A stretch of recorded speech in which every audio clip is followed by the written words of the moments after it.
ना सिंहासन न ताज चाहता था वो राना। जंगल की माटी में ही उसकी थी शान पुरानी। स्वतंत्रता की चाह में जब इतिहास रोया था, तब पुंजा भील ने खुद को अग्नि में खोया था। नमस्कार साथियों, आप सुन रहे हैं फर्स्टपीपल.in की खास पेशकश आदिवासी इतिहास की अनकही कहानियाँ। मैं हूं आपका होस्ट विजय उरांव और आज हम बात करेंगे एक ऐसे वीर की जिन्हें इतिहास की किताबों ने भले ही अनदेखा किया हो, लेकिन जनमानस की आत्मा ने उन्हें आज भी जीवित रखा है। वे आज भी जीवित हैं। उनका नाम है राणा पुंजा भील। 16वीं सदी का भारत। अकबर अपने साम्राज्य का विस्तार कर रहा था। राजपूतों, मुस्लिम सुल्तानों सभी को एक एक कर झुकाया जा रहा था, लेकिन एक राज्य ऐसा था जो ना झुका ना टूटा। नाम था मेवाड़। और उस मेवाड़ के पीछे खड़े थे दो राणा, एक राजपूत राणा प्रताप और एक आदिवासी राणा पुंजा। राणा पुंजा भील समुदाय की वो सेनापति थे जो आज के राजस्थान, गुजरात और मध्य प्रदेश के जंगलों में रहने वाले अपने लोगों के नेता थे। उनका जन्म साधारण परिवार में हुआ, लेकिन उनके इरादे असाधारण थे। जब राणा प्रताप ने मुगलों के खिलाफ स्वतंत्रता संग्राम का बिगुल फूंका, तब राजा पुंजा भील ने अपने हजारों भील योद्धाओं के साथ उनका साथ दिया और यहीं शुरू होती है एक साझी संघर्ष की कहानी। सुनिए। 18 जून 1576 हल्दी घाटी युद्ध। मुगल सेना संख्या में भारी, हजारों से सुसज्जित। राणा प्रताप की सेना सीमित संसाधन पर अटूट हौसला। लेकिन असली ताकत थी भील योद्धा।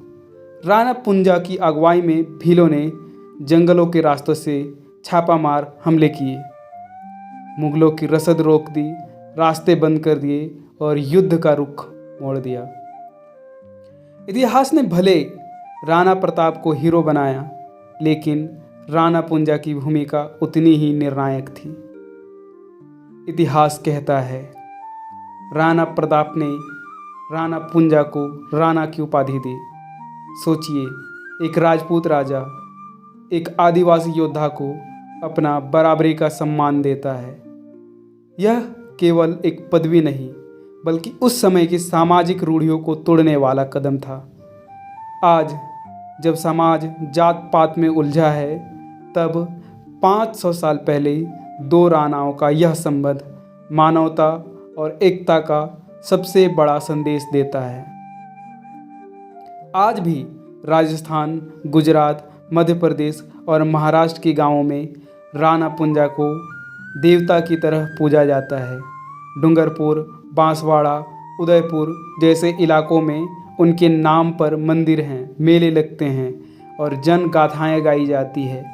भील समुदाय उन्हें पुंजा राजा कहकर सम्मान देता है, और यह सम्मान तलवार ने नहीं, उनके नेतृत्व और बलिदान से अर्जित किया गया है।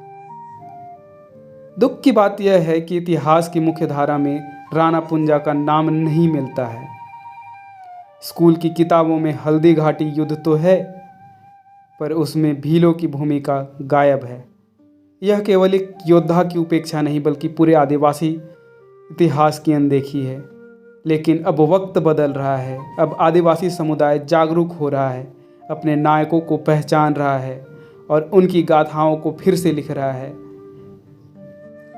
आज जब आदिवासी समाज जल, जंगल, जमीन और अपनी पहचान के लिए संघर्ष कर रहा है, तो राणा पुंजा की गाथा हमें प्रेरणा देती है कि अपने हक के लिए संगठित होना जरूरी है। उन्होंने दिखाया कि जंगलों में रहने वाला व्यक्ति भी एक राष्ट्र नायक बन सकता है, अगर उसके अंदर आत्मसम्मान और नेतृत्व की भावना हो। चलो राणा पुंजा भील को याद करें। राणा पुंजा भील एक ऐसा नाम जो इतिहास की किताबों में नहीं लेकिन जनमानस की चेतना में अमर है।